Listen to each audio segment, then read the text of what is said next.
Hey, what is up, everybody? Bonna here. Today we are reacting to Ray Rocca. Hopefully, I said his name right. He's going over the Game Overs is Goonerbait. Um, I seen a few videos like this across YouTube. I tried to look them up when I went to record this, and now I can't find the negative ones that I saw when I was looking up the pilot for the last video. But I watched maybe about 2 minutes of this video prior to recording just to see if it covers, what I want to cover.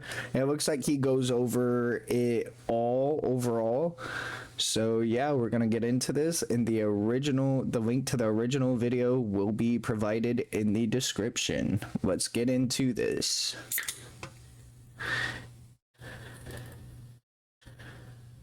Glitch to others saying, oh my god, this is so misogynistic, this is the worst thing they've ever produced in their entire fucking life, I hate Glitch with all my... Have we considered maybe there was a reason that Game Overs was rejected by everyone for 12 years except for Glitch, and because it sucks, and Glitch is known for only picking up shows that are bad? Okay, that doesn't track though. I mean, I might be biased because I do really enjoy Digital Circus. I do enjoy Game Overs. They're both really unique and cool concepts. I feel like, in my honest opinion, I feel like it's people that are kind of my polar opposite, right? Like, I love Glitch because I want to make the next big thing like they're doing right now, right? Like, everything's a cycle. Like, they're in their productive years, they're releasing pilots, they're releasing shows and showing everybody what they're about and building a name for themselves, while I'm over here still in college doing my thing, getting my degree. So I have the know-how and the basics to get to this point. Where I was going with this was that I feel like a lot of the people that give hate, especially for something like this, and I might be biased again because I love the show, but it's because I think they wish they could make something like that, but they either just don't, or I can't really say can't because anyone can. I mean, my last few art streams, I've shown you how anyone can. I haven't been consistently drawing until I started my art streams again.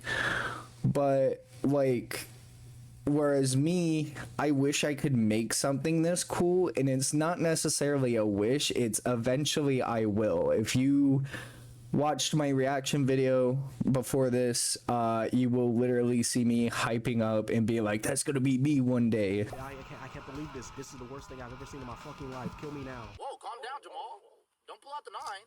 Don't pull out the nine. As you know, with the internet, there can never be an in-between. There can never be a middle ground. You're either on one side... I mean, there can be. Hold on, let me get rid of the white.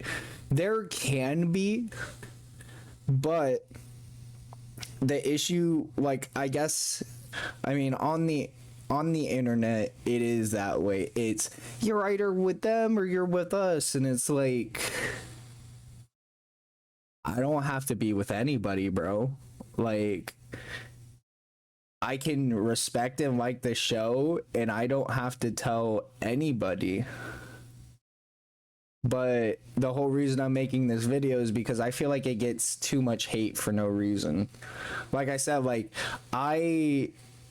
so before I reacted to Game Overs, I saw like the clip of the outfit changes on like TikTok, YouTube Shorts, and I would only see the outfit change and then leave because I don't want anything else spoiled. I didn't even know how they ended up there. Hold on, I got yawned.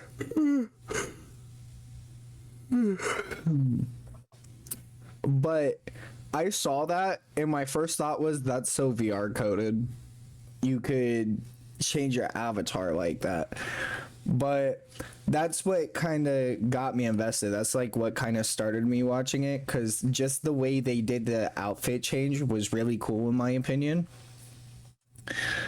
But I forgot the original point I was leading with again. Oh, but I feel like it gets too much hate for no reason, because when I went to go actually look up the pilot, I saw that like there were titles like, oh, Glitch's new Goonerbait show, or oh, look at what Glitch has done now, blah blah blah. I feel like people are just hating for no reason at this point. And that's the same thing with the Planetronica, I think is how you say the name of that one. The girl and the green guy playing basketball. That one was really cool and cute. She was freaking adorable in that animation. What do you mean? I think there's a video. I'm gonna do I might split them. I might make it a whole video. Let's make it a whole video. We'll watch this one and we'll watch the criticism on Planetronica and see how I agree or disagree with the person talking. But I'm gonna start the video again. If you don't pick a side right now, we'll come to your house and Oh, that's the original. That I'm so sorry. I'm so bad at these. That's the original thing. Is like I feel like there can be, but it's just really hard because the internet makes it easy for everybody to be a keyboard warrior and to literally sit here and insult each other or be like, oh, you're this for that, you like this, so therefore you're that. Like, bro, just let people who enjoy animation and cool concepts and unique concepts enjoy them. You don't have to, like, I could go and I could be like for example, this. will beat you up, and then they'll eat your ass, and then you'll probably enjoy it. Whoa, crazy statements. But that whole suit up scene had me geeking out when I watched it. I loved it, and it's super cool. Like, and I can think that I can post that, be like, yo, Kit and Caboodle were freaking awesome. They did a whole mech transition, and that's it. And I could post it because I thought it was cool, and I could leave it there. And if somebody comments negatively, I don't have to answer to that. I don't have to fight the war on the internet. I don't have to go to war in the comment sections. I could just, hey, I like this, and now I'm, doing my thing. Wow, this intro is going absolutely nowhere, isn't it? Let's get into it, guys. All right, so first things first, let's talk about the pilot as a whole. Because overall, the concept is genius. I love the idea that the heroes need to lose while the villains of the show are actually trying to help the heroes win, which is a great inversion of normal storytelling. That, along with that too, that's what sold me, dude. They took the hero story and flipped it on its head.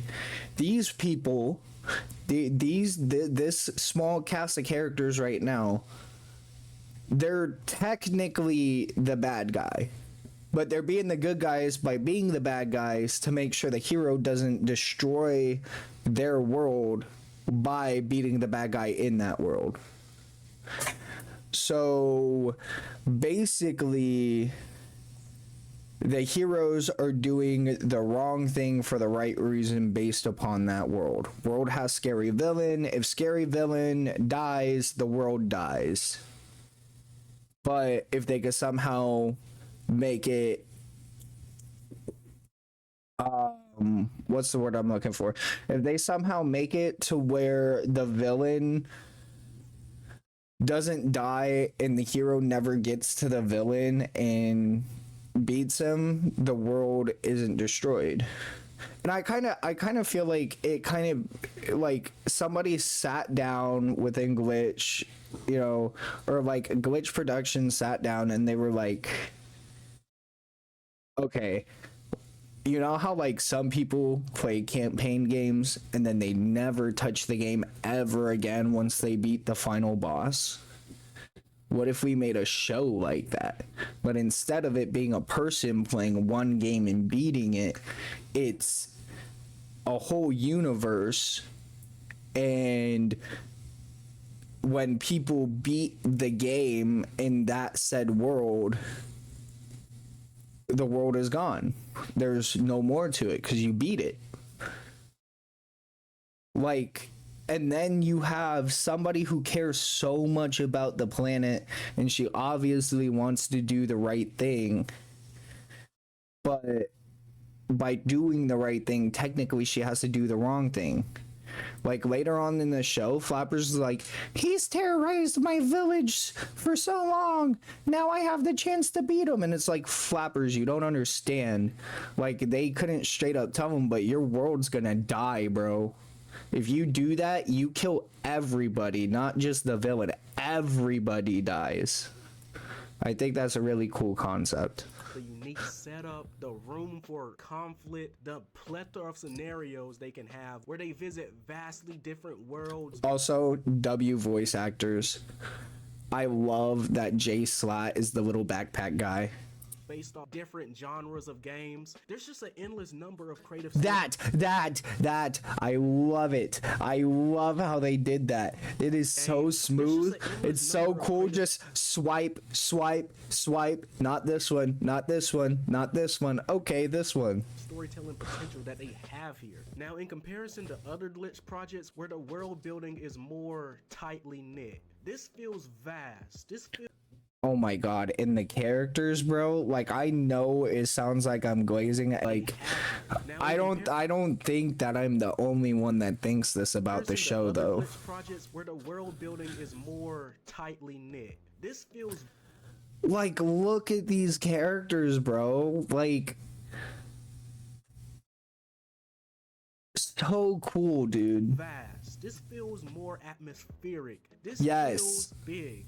Yes. From anything we've seen from Glitch before. And Yes. It goes beyond just the visual aspect because it Yes. seems like they've added more star power, which has sparked controversy, and we'll get into that later. Aside from that, though, let's get into this amazing villain they got here, bro. The antagonists of this show, or rather antagonists, they are all uniquely terrifying in their own way. We have one guy where he's literally just a folded up piece of origami paper, and we have a woman who's definitely gonna have some fan art in the future. Yep. All in all, the Bro, my chat, when I was watching this live, my chat was like, smash. Like, bro, I already know. all giving OKKO, but in the best possible way. In the best possible way. Now, while these guys are more of the... I never really, like, got into OKKO. I'm not sure how well received or liked it is. I'm not saying it's bad, just personal preference.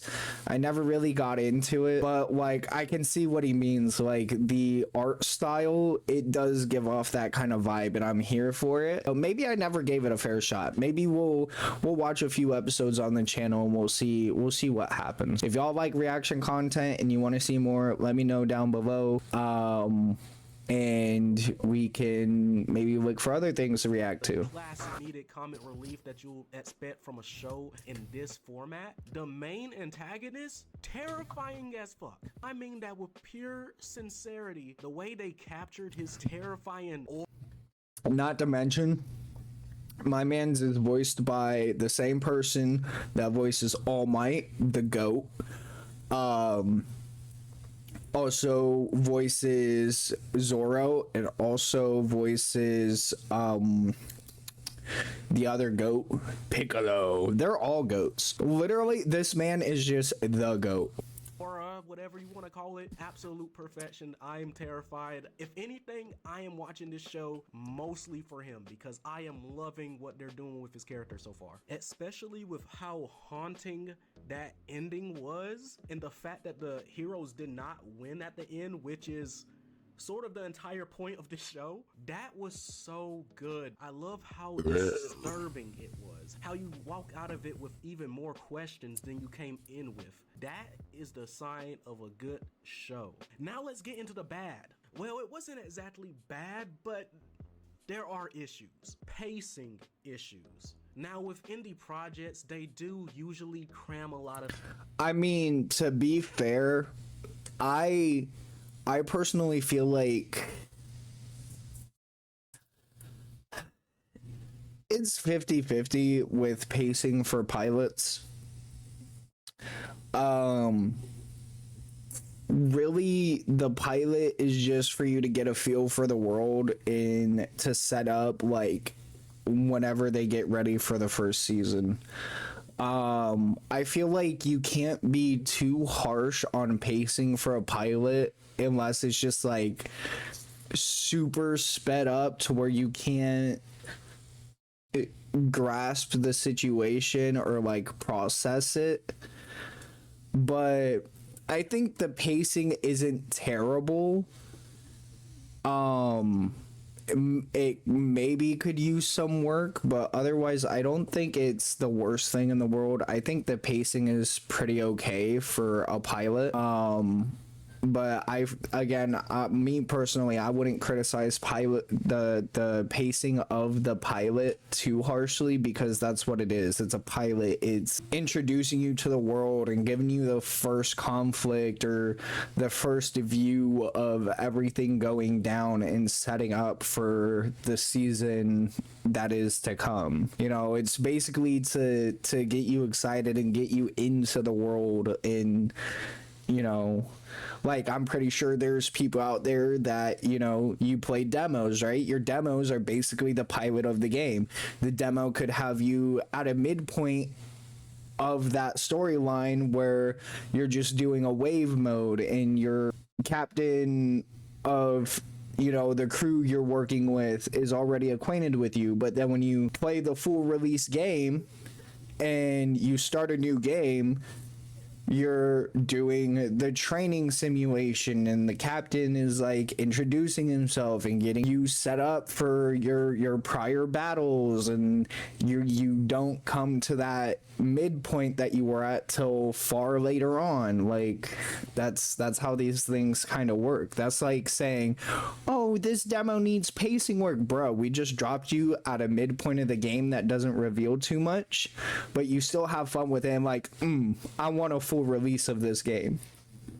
Things at you at once. I'm not faulting it for that alone. What I'm faulting it for is that they move too fast with stuff. Like, you blink and you miss it, and then all of a sudden the pacing slows down to a steep halt. Overall, it just felt like they were trying to do too much with too little time, which is crazy to say in a pilot that's like 40 minutes long. They try to cram a bunch of lore, action, emotional beats, comedy, character intros, rules, stakes. I'm just over here like, bro, pick a struggle. And while I understand it's a pilot and you do have to cram in a lot of stuff sometimes to achieve proper world building, I feel like you still could have achieved this with taking your time, bro. Like, you could have took a good chunk of this episode and just put it off into the next one. I even feel like at some point you could have combined two characters. I'm looking at you, Shark Boy and Barney. But again, I feel like, personally, I feel like the pacing's okay for the fact that you have action and then you have some of those slower bits and like the comedic bits, and then you have action again. Like, the thing that really set the show for me, we literally tune in to an action scene, and then it was a dream that Kit was having about her world, or so I believe it to be, her world that got destroyed. And yeah, no, it was her world. What am I saying? But yeah, like, you get that first action sequence, and then you get like all the world interaction and the mission and everything. I don't think the pacing is terrible. I really don't, especially for a pilot.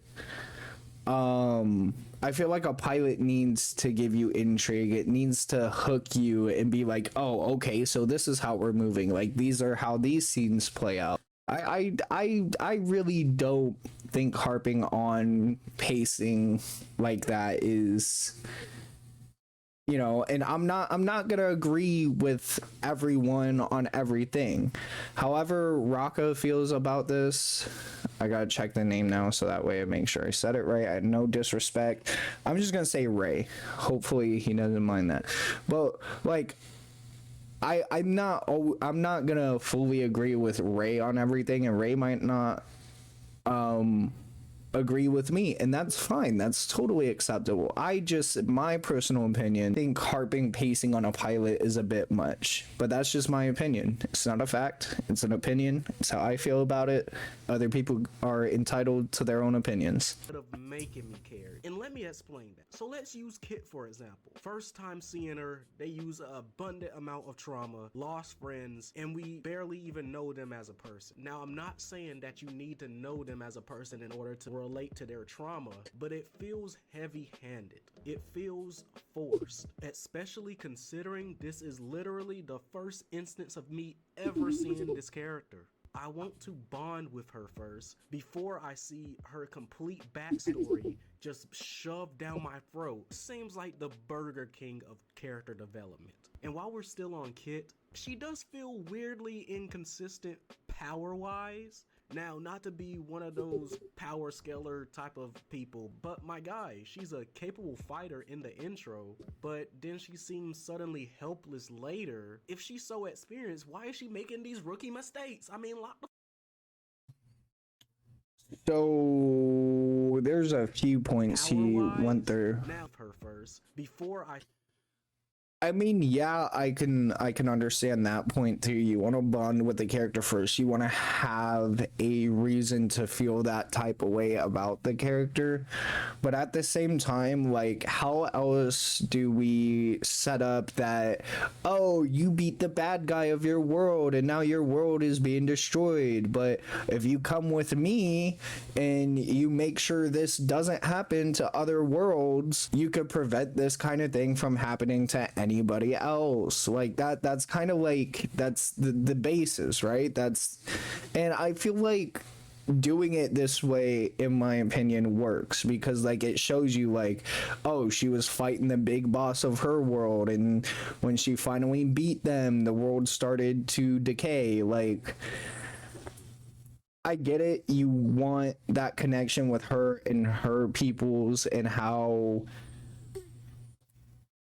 she could really feel down about it, but at the same time, like, I feel like it's already enough that you lost your world. Like, if, you know, I don't know, I don't even know how to make a comparison to that, but I don't know, I feel like they did okay with this. her complete backstory just shoved down my throat. This feels like trauma fast food, if that makes sense to you. This seems like the Burger King of character development. And while we're still on Kit, she does feel weirdly inconsistent power-wise. Now, not to be one of those power scaler type. Okay, but I feel like in the beginning too, like at the beginning of the episode, she's a full-on capable fighter. Now, right? Well, then in the beginning of the episode where she lost her world. But also something like that can cause, I know it's just a show. Having her world lost like that after she beat the boss, it could cause for her to have a disadvantage. Like, maybe mentally she's not all there when fighting like that now, because, you know, she thinks about what happens if I actually win, or what happens if I actually take down the bad guy. But my guy, she's a capable fighter in the intro, but then she seems suddenly helpless later. If she's so experienced, why is she making these rookie mistakes? I mean, lock the fuck in, girl. Like, at one point they're just standing around and just watching. I felt like they were part of the audience sitting right next to me. I mean, come on, bro. Get the fuck in the mix. And aside from that, can we just talk about indie animation as a whole?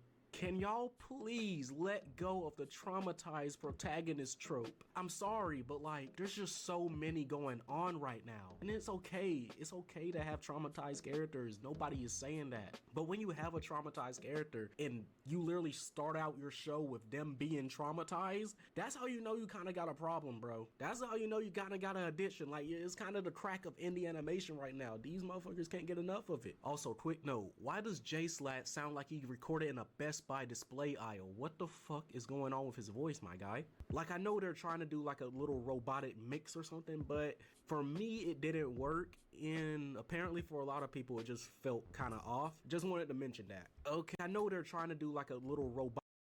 I thought it was fine. Personally, I didn't see too much of an issue with it. I honestly think, you know, I know he's talking about the setup, but I think him as an actor, and then, you know, everything was fine in that regard for me. Robotic mix or something, but for me it didn't work, and apparently for a lot of people it just felt kind of off. Just wanted to mention that. Okay, so now let's talk about the controversy. Yeah, people are mad that I guess the characters look too sexy now. Yeah, so like throughout Twitter, and you know Twitter, I mean, that's the whole woke game bullshit, though. Like, oh, it's a pretty girl on the screen, so what? So fucking what? Oh no, the character's pretty. Oh no, the character's handsome. Oh no, the characters actually look good. Oh no, the character design is so good. Why is that an issue? Y'all want to look at ugly shit on the screen? Why don't y'all just go, like, if that's what y'all really want, spend your time looking at like Jabba the Hutt on Google or something, bro. Like, leave the shows and the games alone.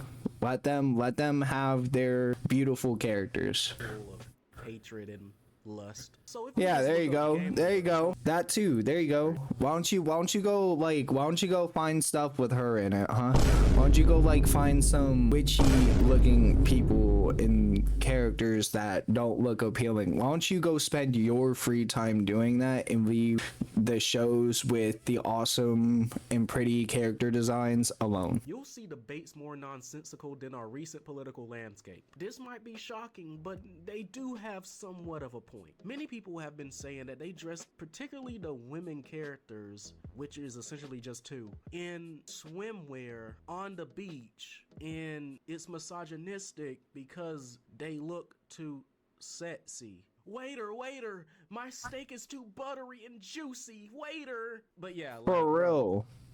Like what? You want them to wear a whole pantsuit to go underwater? Yeah, you go try that, buddy, and then tell me how that works out. I don't get that. Since when did the whole sex positivity movement get overthrown by this weird Puritan movement that's is somewhat giving FCC micromanagement? This is basically Gooners revealing themselves that they cannot handle that women are dressed in swimwear that is revealing in any sort of way. What are we talking about here, guys? And it seems even more misogynistic to focus on that. I don't get it. I don't get That's it. my point. Like, is it not more so to sit here and be like, oh, you shouldn't put your characters in that because they're women and they look too sexy in it? Like, what? You're over here fighting for nothing. You're fighting for nothing. Oh, it's misogynistic, isn't it? Like he said, isn't it more so to focus on that so hard? Now, the only critique in this realm that makes sense to me is the fact that the women bodies are basically the same, even though there's like two humanoid women characters. So it's not like we have a has-been hotel level issue where it's basically the same body syndrome they have for every single character. But other than that, I don't see why people are mad. The other issue, which is actually an issue that deserves some criticism, is the fact that they have J Slat. Now, I never really grew up with J Slat because, like, he just wasn't my cup of tea. I just never grew up with the boy. But after seeing a bunch of clips of him saying not the best stuff about black people, Am I still live, bro? Am I still alive, bro? Am I still alive, bro? Am I still alive, bro? I can see why some people are sort of iffy on him being involved in glitch productions, especially considering what they're going. Okay, so I don't know anything about that situation. I can't speak on it, but I will say I feel like he played the character well. Okay, I like how he played him, but like I said, I can't really speak on what was just brought up because I'm not even that aware of it. Right now, Comrade, go. Why do you wish to sit on my cords? Quit. Go. Go lay down. their recent controversies with various different actors and actresses spouting off racist remarks. That's Nega Angel. I'll take the blunt of it for you, dearie. Think I know the answer to this one? Notice me, Senpai. Aaron. Sure, nigga. We notice you. So they knew they did wrong, and they decided to ignore it, didn't give a fuck, and only apologized 7 years later when someone revealed all this bullshit. This type of racism is very covert, and it's one of those condescending, like, Wait. you can't get mad because I'm not actually saying those Wait. bullshit. Later when someone, they knew they did. Notice me, Senpai. I'll take the blunt of it for you, His remarks. Angel.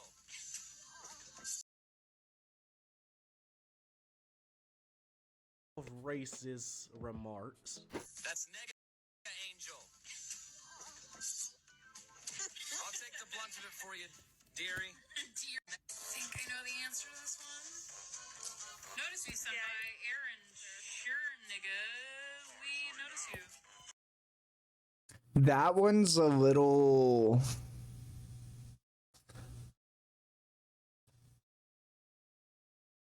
Think I know the answer to this one? Notice me, Senpai. Aaron. Sure, nigga. We That one sounds a lot like it, but the first one, it sounded close to nega. Like negative, like nega. Like the inverse basically of that character. You could have like angel and then nega angel, like negative, just so we're clear here. But the second one is a lot closer, and I feel like they knew.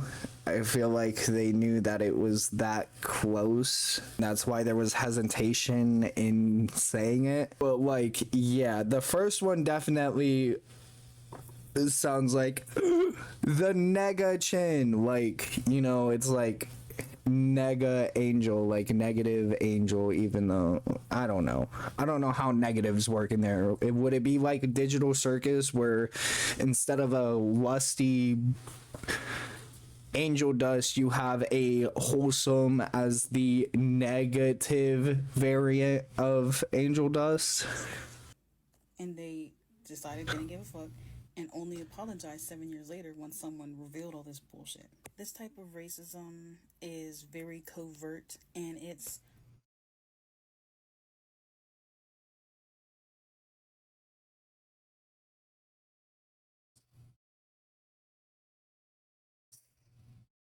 one of those condescending, like, oh, you can't get mad because I'm not actually saying the M word. I'm not actually saying the slurs. I'm just calling. I feel like some people are too, not all people, but some people are too heavy about the slurs and everything. There's, you know, it can sound close and somebody be like, what'd you say? Oh, you're like that, but you didn't even really say it. You a nigga. Like, So I can understand that controversy, to say the least. I want to hear y'all's opinions. Do you think Gameverse is bad, horrible? Are the controversies really getting to you? I mean, the controversies aren't really getting to me, I'll say that. Flappers, I don't know. he just kind of slightly annoys me, but he is like a crucial part to the show, and I could get past that. That's just me personally. But he's a cool character too. He's just slightly annoying in my opinion, and I think it's just his voice over time starts to bother me, but that's just a me thing. Nothing like as far as casting or saying there's anything wrong with it. Let me know in the comments. I want to know how y'all feel about this. And until the next time, I don't have an outro. Bye! That's how I be hitting my videos sometimes. So yeah, the link to the original video will be down below. I believe he has some pretty fair takes. I don't agree with everything. I'm my own person. I have my own beliefs, but good video. He did seem balanced in his critique. And yeah, but I'm also biased because I love the show.